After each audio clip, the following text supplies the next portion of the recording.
Welcome back to another episode of Hot Mess Espresso, guys. I wanted to get more musicians on, and that's what I got. So please welcome Randall Gruber to HME. How are you? Well, I'm doing well. How are you? I'm good, good. So, original artist, you write your own stuff.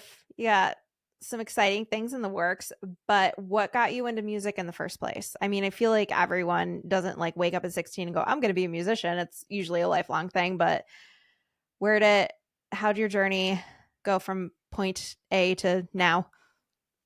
So I was a band nerd and I never really enjoyed it. I kind of just did it because I felt it was expected of me.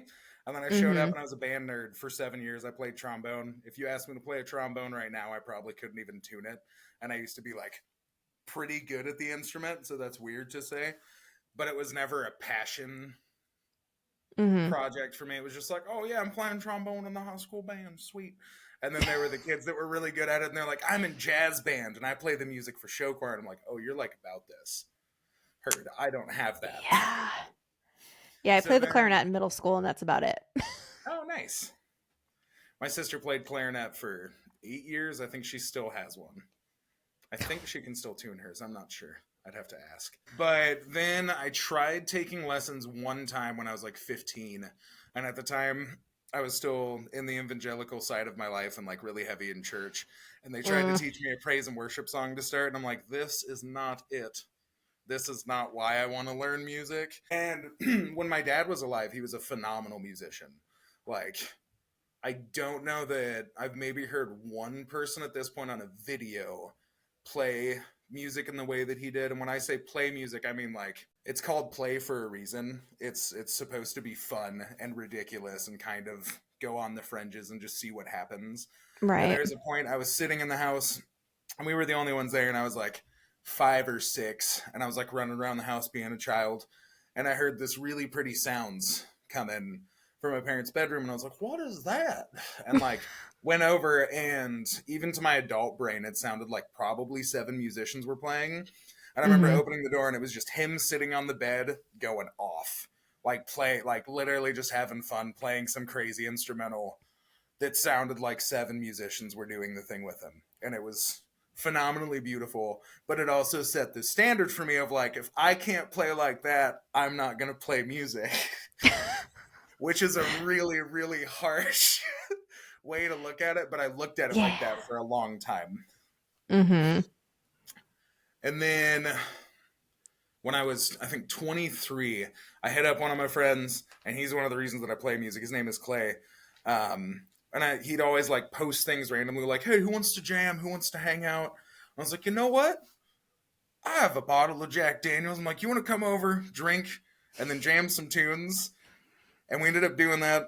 And like, we both had an appreciation for the band Bayside. And they have a cover of a song, Winter, that's really pretty and it's really sad. But it's like a very beautiful piece of music. And it's about loss Mm-hmm. and grief and moving on. Um, and we like played that cover, learned it, and then he invited me to the open mic that he hosted at a local bar. I thought I was just coming to hang out. I did not know that he was going to ask me to come and get on stage with him. So Oh I'm just no. like sitting there listening and hanging out, and he's like, all right, and then I'm going to invite someone to stage. We'll see if he does it. And he's like, Randall Gruber. And I was like, motherfucker. I ended up going up to the stage, luckily, instead of letting that like interior voice destroy it. Oh And I my did it, gosh. and it went really well. And it was this like, I think there were like 7 people there, but at the time those 7 people were all really good friends of mine. And to feel the support from my friends while I was expressing something sorrowful and have Mm-hmm. that reflected back to me, I was like, oh, okay, shared pain is not a bad thing if it's done in the right way. Right. Cool. That felt really nice. And then I kept doing that for like 2.5 years.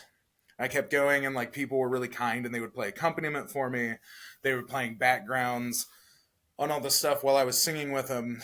And finally, after like a year, my friend Tyler, who actually recorded my album, Full Circle, and then another good friend of mine, Brian, and Clay, were all like, oh, you need to learn how to play a guitar. And they would bother me, like, not bother me about it, but put that like spark up here every Mm-hmm. week. I was like, I'm never going to learn how to play guitar because I can't be as good as my dad, which is, looking back, a really defeating way to look at it versus like, I'm going to play music and let this do something for me or let this benefit me in some way. Right. Um, and then when I was 24, one of my best friends died. One of my favorite people, me and a whole group of friends, the Goons, have pizza tattoos in memory of the man. He was a really ridiculous little human. Yeah. I have seen the pizza tattoo on our mutual friend, and I Yeah. sort of like heard the story, but I didn't like hear the story. So what, if you want to, but like what was the story behind the pizza tattoo? Um, I Cuz actually still have a it's Spotify playlist with it on there that like aligns with it. But our friend Jason also like was really into pop punk music, really mhm. loved pizza, and he always used to joke that there were three P's in life: pop punk, pizza, and. All right, so Yeah. that's the playlist that I've got. Pop punk playlist from him that I still follow.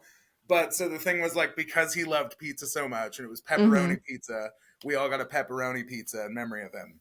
When he died, Oh. we actually all were saying like rest in pizza instead of rest in peace because it fit and it just fit who he was. We all had friendship charms that were slices of pizza. It was a whole thing. I love that. We like really connected, I think, even more after he passed as a friend group Mhm. because yeah, just like the memory of someone can like bring you all together in Oh, certain ways. absolutely. But I'm becoming like an atrocious alcoholic. I wish that I wasn't, but at this point in my life, I'm luckily I've been sober for a while, and we'll probably touch on that later. I'm gonna leave that for For now sure. so that I don't go down a full thing and like disappear into that moment. Right. I ended up deciding to take a road trip that he and I joked about taking to get pizza in every state. I got pizza in 24 of the 48 continental United States. It was recommended by locals specifically. Mhm. Pizza shop that I would drive 16 hours to have pizza from again is Sam's Woodfire Pizza in Manchester, Vermont. I hope they're still open. I will have Ooh. their pizza again. For whatever reason, it was just like every part about it was perfect and it hit the mark. So You know, that's the I was one. gonna ask, like, out of the 24, what was the like top three? That one wins hard enough that the other ones, I don't know if they Don't like, matter. yeah, if they matter as much. One of them was 5 points in Tennessee, and that was in Nashville, and it was Five hmm Points Pizza, which is like one of their bigger shopping districts, but they do their stuff good, and I know they're still open because I follow them on social pages. And then Pizzeria Due in Chicago, and that one deep dish Chicago pizza. It's kind of hard to beat if you like deep dish za. So Yeah. I prefer a thicker crust for sure. I'm from New York and I'm probably gonna get lit on fire for saying this, but I don't like New York style thin crust pizza. I just don't. It's if you just don't like it, you don't like it. yeah, I'll take a flatbread. Like it's basically the same thing, but I like my pizza crust to have some dough on it. So there's some substance. Yeah. Yeah, I need some substance. I need some like I need to know that I'm eating carbs and not like a chip. Here's a very well constructed chip. We love these nachos Literally. with some sauce. I like both. Thin crust makes like the pizza from Sam's Woodfire was thin crust pizza. Mhm. I'm kind of just a slut for pizza though. I'm definitely one of those people. If I'm having a bad day and a friend like brings me pizza and Oreos, it's almost reset. It doesn't fix the problem, but it helps enough. Yeah, distraction. I'm just like, oh, pizza's back. We're good. We Yeah. we can get through this. I have never ever in my let me see. I have been able to legally drink for 11 years. In my 11 years, I have never been super depressed and sad eating Mexican and margaritas. Yeah, It's 100%. just, it just perks you right up. I'm sure it's possible, but I have not encountered this scenario either. Right. Like you're just like I just don't feel like crying over my pizza and Oreos. Like it just made it a little better. You're like, it's gonna be okay. Or like if you cry over them, it's like, okay, extra salt. It's fine. I just added some Right. spice. Oh my god. but but so I went on this road trip, and on the Mhm. road trip I took a guitar with me, and I started to learn playing guitar October 25th, 2015. And I remember going in, picking out the guitar. It was a beautiful Washburn jumbo, so like a ridiculously big guitar, even though I'm a large human. And the only reason I got rid of it is because some of the electronics didn't work. But I got this other guitar that I took with me, and I was like learning on and practicing and playing. And the like, this is it moment, where I'm like, I'm going to keep playing music versus maybe picking it up or kind of feeling it, is I picked up my dad's guitar on that same day for the first time in a really long time. And I was like, okay, if we're going to learn how to play guitar, we are going to write a song. And until I write a song, I'm not going to learn how to play guitar. I'm not starting with a cover. I'm not starting with like sharing someone else's feelings. If I'm going to do this, I'm going to do this in a way where I'm like letting things go or I'm good. Mm-hmm. So I sat down and I wrote my first song. It's on an EP that I released back in like 2017 that I'm not necessarily fond of, but I leave it online because like we all come from somewhere. Right. Yeah. And I'll still play that song from time to time. But I think it took me like 6 or 6.5 hours. And then a week later, I went back to that open mic that I'd been going to every week and I played it on a stage in front of people, which is horrifying and crazy. But you did it. Yeah. And then I kept doing it. And then I kept writing more songs. And I think in the first year, I wrote 10 songs and maybe 4 of them that I shared with people. Mm-hmm. I write a lot of songs that I call me songs, where they're like, maybe I'll reuse the instrumental or something, but I'm just like, I'm going to express all of these really heavy feelings that I really don't want to share with everybody, but I need to express them at some point and let Exactly. them go. Because, like, art in itself is very vulnerable, but there's still limiters to what I'm comfortable sharing with people, or like truths about myself where I'm like, that's my truth. That doesn't need to be reflected with someone else. Or like, Yep. maybe I'm really pissed off and I need to write a rage song about driving through traffic. I'm like, I don't Right. need to share the rage traffic song with people as an acoustic artist. That just doesn't fit. I mean, it It might. might. Well, I was saying, like, it might. I might write one where I'm like, that was really catchy. Fuck that guy in lane 3. And then just like release that song where I'm like, Blue Subaru, I hate you. And that is the hook, and just let it go. I mean, honestly, like I personally live in an area that has like the most ridiculous traffic and the most ridiculous drivers for anything outside of New York City. And I'm just saying, like, I'm yeah, a nice acoustic road ragey song would be nice. Just to like give me some Middle of serotonin. middle of a folk album, and this guy just starts going the fuck off and just lets go. It's like, just wrote like Pretty Love Song, finishes, and he's like, all right, fuck it, boom boom. Hey, I Okay. mean, music is art. Hell yeah. One, that goes back to my brain of like the thought of playing is like, you're supposed to have fun. Mm-hmm. It's more of, I don't know if I'd ever record, because I have some songs where I've written them from the pretext of I was saying some horrible or filthy, like I have one where I was saying filthy things to one of my friends because he kept interrupting me while I was trying to write the song. So I was like, you know what, dude, this song's about how I fucked your mom. And then I literally like wrote my melody while singing those lyrics at him. He was like on the ground, purple in my kitchen, begging me to stop because he was laughing so hard. And I was like, I'm finishing my damn song. You interrupted me for 3 hours. Get away from me. You can listen for 3 minutes. Yeah, like I was like, dog, no. I was like, I asked you to give me like 3 minutes 2 hours ago. You've been on FaceTime with your lady friend. She now gets to hear this ridiculous song. Like, luckily she's already my friend. I mean, it sounds like pretty good conflict resolution, to be honest. Instead of flipping out on your friend, you're like, here's a song. Like, I'll get my point across one way or another. Style song. Let's go. Oh my God. Just let the full ridiculousness shine. But so I went on that road trip, and truthfully, and I have talked about this now at some point, I went on that trip to kill myself. I also went on that trip to try and get sober. And at one point, I was going to take my mom to the mountains and then like have my siblings bring her home for her 60th birthday. and then I was just going to magically disappear in the mountains, and that was going to be my I'm good, I'm done. And that is how I was going to wrap my story, and that was my plan. But I stayed at an Airbnb in Buckhorn, Kentucky, like way up in the mountains.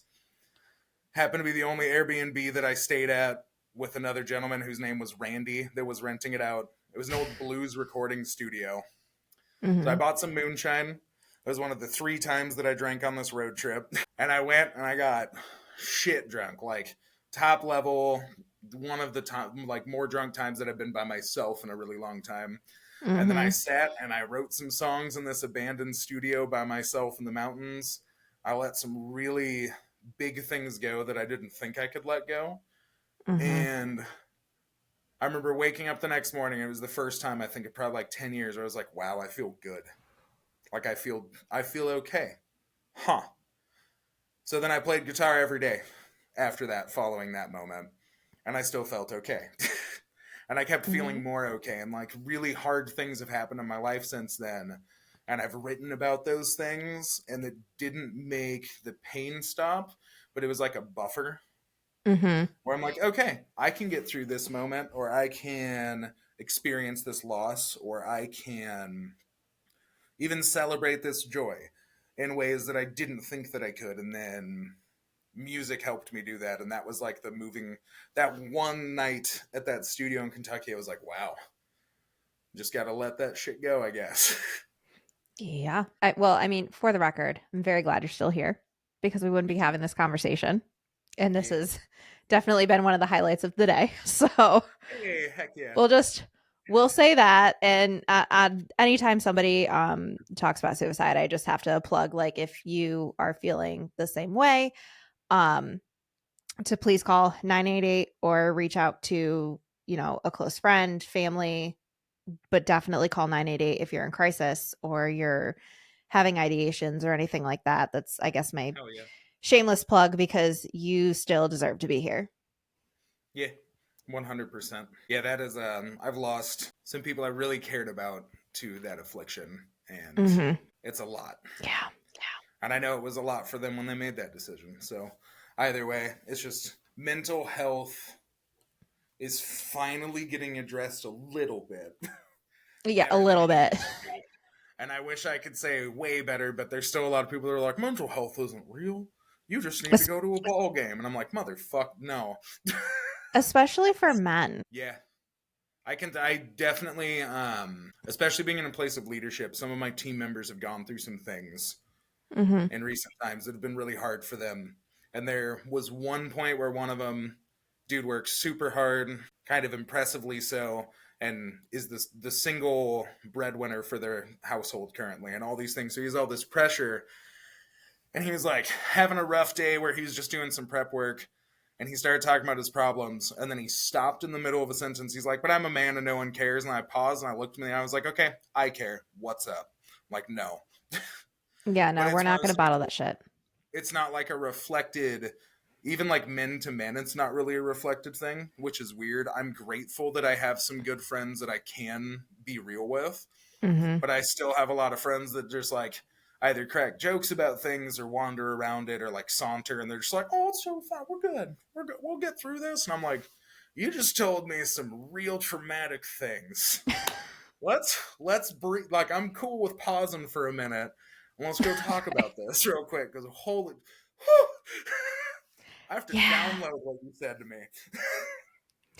I mean, I will say that, like, dark humor at times is what, like, keeps me from crying when I, like, do, like, a slight trauma dump and then I make, like, a joke, and it's not that I don't take it seriously. I'm like, I just realized that I just literally, like, dumped a gallon of what the fuck all over you, and now we're gonna crack a joke because now I feel awkward. Instead of using a lighter to set you ablaze, I'm gonna fan it off real quick. Yeah. Pause. Right. Like, the look on your face says that you have literally been to Nam and back, and I'm just gonna, like, ease it up a little because you look like you've seen the pits of hell. So let's just, like, let's take a couple steps back. Yep, we gonna breathe through that moment. Anyways, Yeah. what about the apples? Literally. I just will sometimes too, like, I'll joke about it because I've already processed it. And in processing it, I'm like, okay, processed, done. And I'll bring up like a story, and people are like, oh my God. And I'm like, it's like fine now. At the time, it wasn't. And like, I've been through 7 years straight of therapy. So like, we're Yeah. good now. But, but there's also the stigma of almost like a timeline of dealing with your shit. Like grief. People kind of put these invisible timelines on based on the proximity of how well you knew the person. And if you didn't know them that Yeah. well, like you get to post on Facebook and then shut the fuck up about it. And then, Yep. if you were family, like we'll give you a couple months, but then like stop talking about it. Like same with like depressive episodes or just like a chronic illness or anything. People get uncomfortable. Yeah. Nobody really speaks their truth as much as they should, because the truth is very, Yeah. very uncomfortable, and it puts people in very weird situations. But if we're gonna keep talking about mental health, like even me, I've literally had people give me feedback on this podcast, and they're like, you've become really surface level. You're not asking like the big deep questions.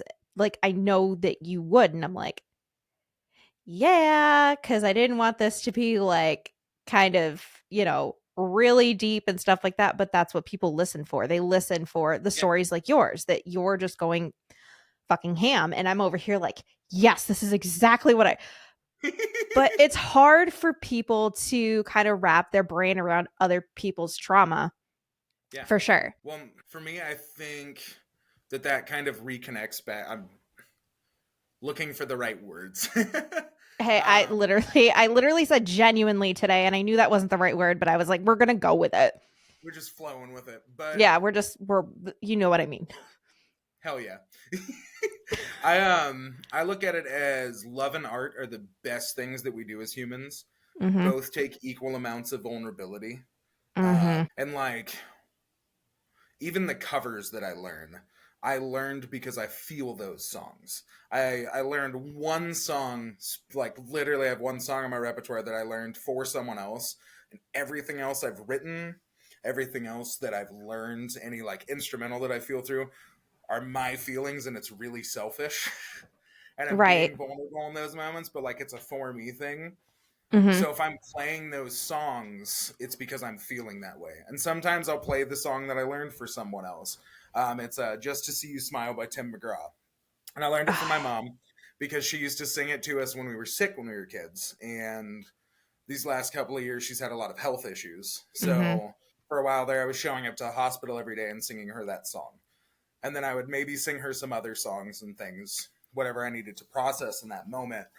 But now if I'm going through hard things with my mom, I'm like, okay, I learned this song from my mom. I'm going to play this song because I want to play it right now. But it's not commonly a song where I'm like, I am feeling this exact thing, so I'm going to play about it. Oh, yeah, absolutely. I mean, there's so many songs that are more memory than like practically applied. Yeah, You know what I mean? Like 100%. I don't really have like a ton of fantastic memories growing up, but every positive interaction I ever had with my dad had to do with music. Oh, hell yeah. So That's it's a like, good thing to attribute. yeah.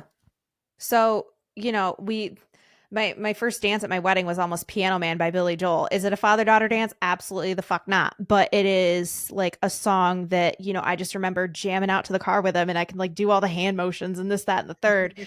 I was like, it was a positive memory kind of thing. I have a friend that got married, and her father-daughter dance was Cheeseburger in Paradise by Jimmy Buffett, because it was a positive memory.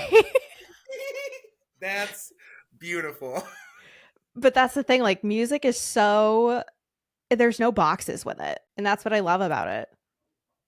That yeah, I one of my friends is actually talking about it when I was taking her yoga class yesterday, where she was talking about experiencing someone's art and singing along to like Billie Eilish lyrics while she was at a concert, and how Mm-hmm. every single person around her was listening to a different song, singing the same lyrics because you feel Yeah. it differently. And Dave Grohl talks about that, where he's like, I've gotten to a point now where like I'm singing a song and there's 10,000 different versions of that song being heard in that moment because there's so many people listening. And that's Yeah, such a cool thing where I'm like, even if my song only reaches 100 people, there's 100 different versions of that song, exactly. And regardless of that's, how I feel it. yeah, and that's like a huge thing. And like even with an entire song, there could be a bridge or just a couple lines that just literally feel like a gut punch.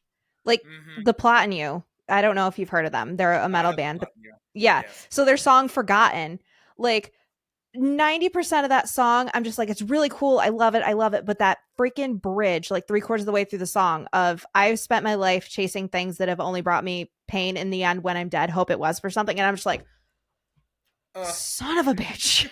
I yeah. get to, so by the time this records, I will or by the time this airs, I will already have been at the concert, but I'm going this weekend. Oh, And when I tell nice. you, I cannot wait to lose my mind and my voice singing along to that. I am like, let's fucking go. Hell yeah. You Nice. know? That's fucking bad. Yeah, I instantly got brought to like different parts of songs where I'm like, just that part of the song, huh? Yep. Just Just that that little line. like, just that snippet. I'm like, damn, Yeah, you got me with that. Uh, there's I a know. Zach Bryan is an artist I just started listening to, and there's one song and it's called "Sun to Me," and it's obviously a Hmm. love song, and it's really like supposed to be about a lover or a partner. When I hear Hmm. that, I think about certain friends of mine because there's a point where he talks about, and when I was younger, my mother told me true, find someone who grows flowers in the deepest parts of you. And I can already feel myself like welling up right now Oh. saying the fucking lyric, let alone like when I'm singing along to the lyric in my car by myself. Hmm. But it's one of those things where like if you find like I hear that song as finding anybody that helps me feel like I am blooming and growing. And I don't hear it about like a romantic partner. But I Right. know what that song was written for because I listened to that song and I'm like, oh, I can tell exactly why you wrote this. Like, this is a Hmm. beautiful song, but it's 100% to like one person. For mine, I'm like, that's to like 150 people in my life. Y'all make me feel special. Yeah. Yeah. So, you just dropped a single a little over a month ago. Yes. Yeah. Uh, you want to tell me what it's about? Hell yeah. Um, So it's interesting to me to listen to that song now because I really don't know how people hear it versus the emotions that it is for me. So in Hmm. 2018, someone who's no longer a friend of mine took me to my first festival, and it was absolutely phenomenal. It Hmm. felt like I got dropped in the 70s during the hippie era movement. I showed Ooh. up with like no money, a two-person sleeper tent, my guitar, and a pillow. No, I had $20. I left that festival with $140, a six-person tent, food, and my guitar and pillow, and I think a blanket. But I like was given things while I was there because people were just making sure that I was taken care of and that I could exist and feel Hmm. safe and be in this shared space. And it wasn't there were no expectations attached to any of the things. It was just like, dude, this is a beautiful place. You're a rad dude. What's up? And then there was just like infinite love. So the song's called Back to Reality. And Hmm. it's about Harmony Park, which is the festival ground that I went to. And there's a place there that you walk out, and it's called The Point. I don't know if I want to describe it too much more in case for some reason I entice someone to go to this festival from the words that I just said, because it's truly magical in a lot Hmm. of ways. But I remember the last day that I went there, I went out there, and there's like 15 people gathered at like 5:30 in the morning before sunrise, like right as sunrise is starting to happen just a little bit. Hmm. And then over the next like 40 minutes, like 40 more people show up, and then like 20 more people show up, and a lot of people have instruments. Oh. And they have like a lot of people at this place have instruments. I'm talking 80%. And we all sat there for 3 hours sharing songs with each other, crying, laughing, sharing like all these memories. And I remember I had this song called Been a Good Time, which is about how like life's really fucking hard sometimes, Hmm. but it's all about perspective. And I played that song there, and it was the first time that I played it and felt like I was truly heard by everyone that was listening. And I felt like I was being listened to in a way that, man, I wish I could replicate because, like, that was a very transformative experience for me. Right. And I got home I think I'd been home for like 4 days. I was still feeling the afterglow of the festival, and I was like, "Oh my God, life's beautiful." And I sat down and I started playing this instrumental, and I was like, "Oh, it's really pretty, huh?" And I started playing another part that like what I transitioned to, and I was like, "Oh, I hear words to this." So when I write a song, I like play an instrumental over and over again, and then I freestyle lyrics. Mm. That's a really strange way, but that is the way that my song, like my brain writes songs, that like my songs Yeah. come to me in that way. I don't know if that makes sense, and then I'll record myself and then listen to myself play the song and then learn the song that I freestyled. Right. It's like, now And let's remember the lyrics that just came out of my mouth. I'm like, and backward songwriting, let's go. Okay, we're gonna I, go I think back a to lot of people I think a lot of people in a lot of bands write the lyrics last. They kind of do the hi Alfie. They kind of do the instrumentals first to get the vibe, and then they write the lyrics that match it. I think a yeah, lot of people do that. heck yeah. I hope they do. So If not, I'm cool with being strange, but it makes sense to my brain that like because you yeah like tones are gonna make you feel things. What's up, dude? oh my Hi, god. friend. Oh my god. She just like flopped in the chair like mother. Beautiful. Ma'am. She's like, I need you right now. So I know for me as a podcast host, it's very weird to hear myself played back and Yeah. because I'm just like, oh my god, my voice is so annoying, and people are like, but we love it.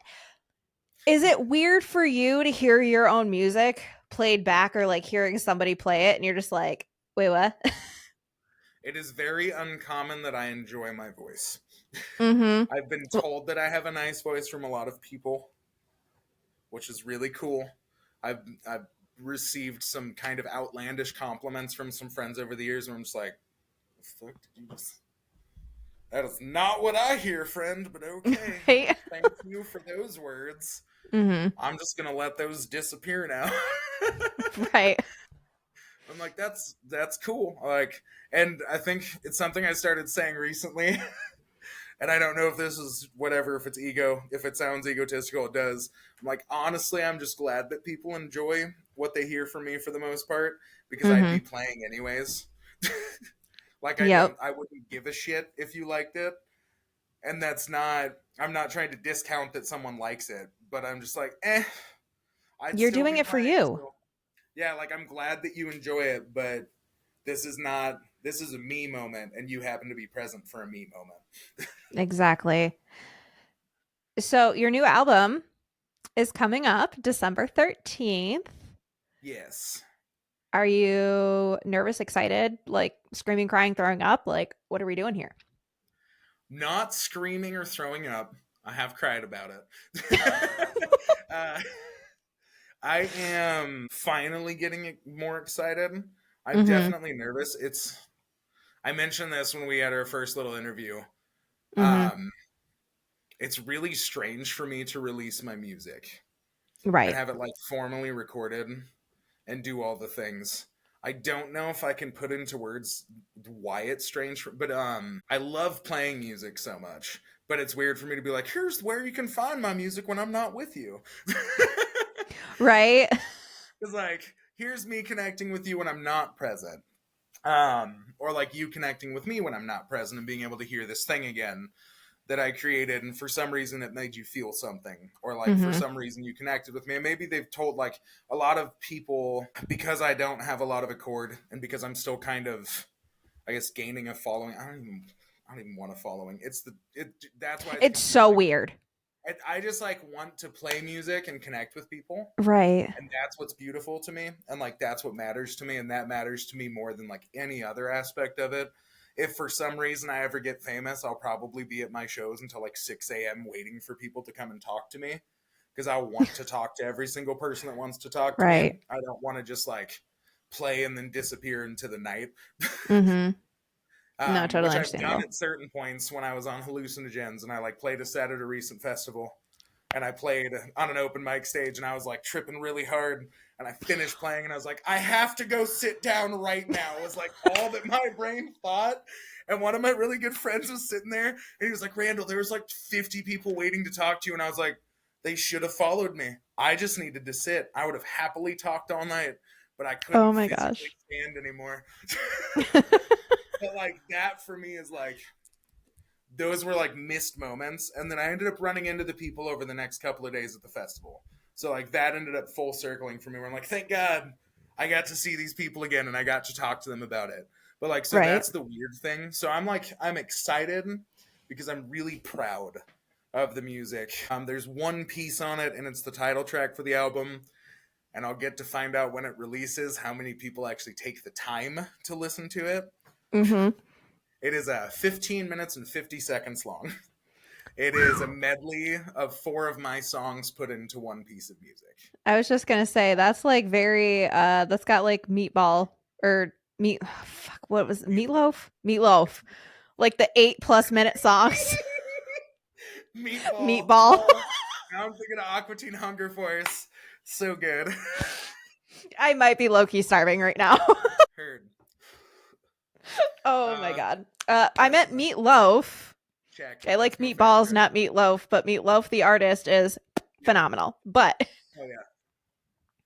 Paradise by the Dashboard Lions. oh man, such a good song. The longest freaking song on planet Earth was such a good song. But it's phenomenal. But yeah, so like that's the one that I guess has me the most nervous because for me, I even remember telling Tyler when I was heading to record with him, I'm like, okay, I for sure have 7 songs. I'm like, I don't think we're gonna have that much time because he's like, yeah, we're gonna record 3 songs. We're gonna have this many hours, and I was like, oh, okay. And I paused and I thought in my head, I'm like, he does not know how I want to record. He'll find out when I get there. So we did everything in one take. So everything was single take. Any errors that are in there, any like he caught my breath on some of the songs and certain parts of it where it was like really heavy for me. And you can Mm-hmm. like feel like I've now listened to the CD in my car and I can like feel myself exhaling in that moment. I'm like, oh, he like caught me. Mm-hmm. Where I'm like, oh shit, okay. So that's intimidating for me too, where I'm like, he somehow captured what I would hope would be captured in a recording. And I Yeah. again I don't know that I'm like afraid of people not liking it. It's more of if they take the time to listen. Because all the other songs are like 3 minutes, 5 minutes, somewhere in I think one of them might be 6.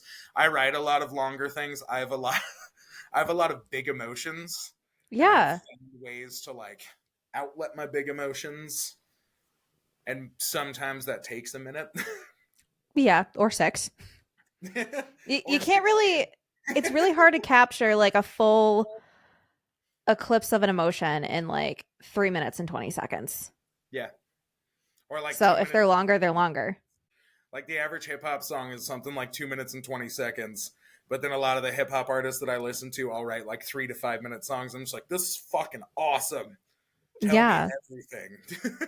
Yeah, I mean, I'm actually like as a avid like music person, like it gets kind of annoying when you have these bands that drop like a full album and you're like, "Hell yeah." And half their songs are like under 3 minutes. And it's like, And it's okay, like so I a can 38. literally yeah, I can listen to this whole thing in under a half hour. Like I go from my house to my sister's house in 30 minutes and I've listened to an entire album. And it's like, but I wanted more. Like it was a banger. Like why did we shut it off at 2 minutes and 47 seconds looking at a certain artist that I'm like really obsessed with? But like I'm just wondering why I can get your entire album in like a car ride. I need to find out. There's a song that I think it's 2 minutes and 10 seconds long. And I think the song is called 210. Oh, my phone's playing music without me wanting it to. Although I will say one of the most iconic songs in metal, and I say iconic because everybody fucking knows it, is Yeah. like 2 minutes. Actually, I'm gonna look it up like what the exact The actual timing length. of it is, and I think you know what I'm talking about. Um, This song is 2 minutes and 20 seconds long, and it's called 2:20. And it is a fucking banger the entire time. And then it stops. I'm like, why is it only this You told me how long it was before I listened to it, but I'm still upset. Yeah. So the most like iconic, well, I feel like well known because like anyone that's in any sort of metal knows it, is 1 minute and 12 seconds. And it's Counting Worms from Knocked Loose. Hell yeah. I feel like everybody knows that flipping song. And it's just one of those where you're like, oh, Yeah, it's what? like 1 minute and 12 seconds. It's like, Mm-hmm. it's, I swear to God, they just made it and didn't think it was going to be like one of the most like iconic They didn't think that songs. people were going to be like, oh my God. Yeah, but like I know the song, everyone knows the fucking song. And even if they don't know the title, they know the song. Yeah, like you play the song and you're like, oh, that's that one. I don't want to have to like keep hitting like replay a song cuz my ADHD fixation like that quickly, honestly.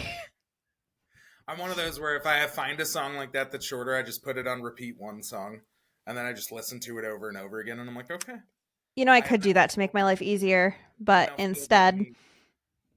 Well, I've now taught you the trick if you ever need it and you're having like a real day and you're just like, okay, repeat one song. yeah, I could do that. Like I've known that's existed. I could do that to make my life easier, but no, I just want to bitch on my podcast about how I have to move a song back or whatever.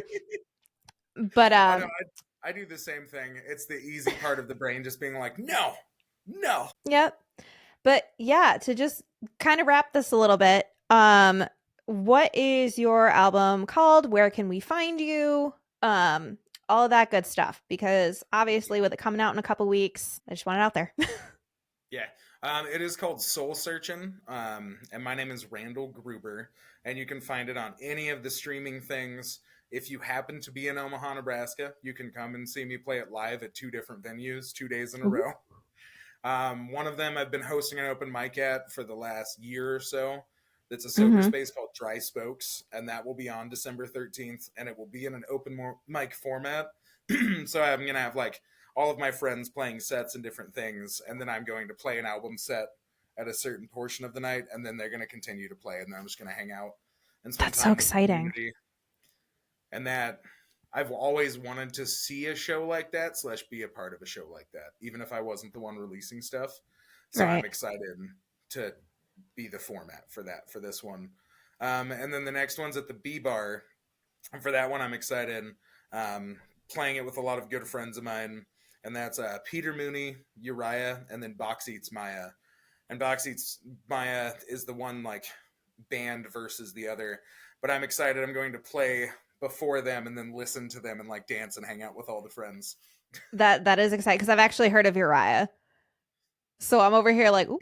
I hope that he finally releases some music soon. I think that he's working on it.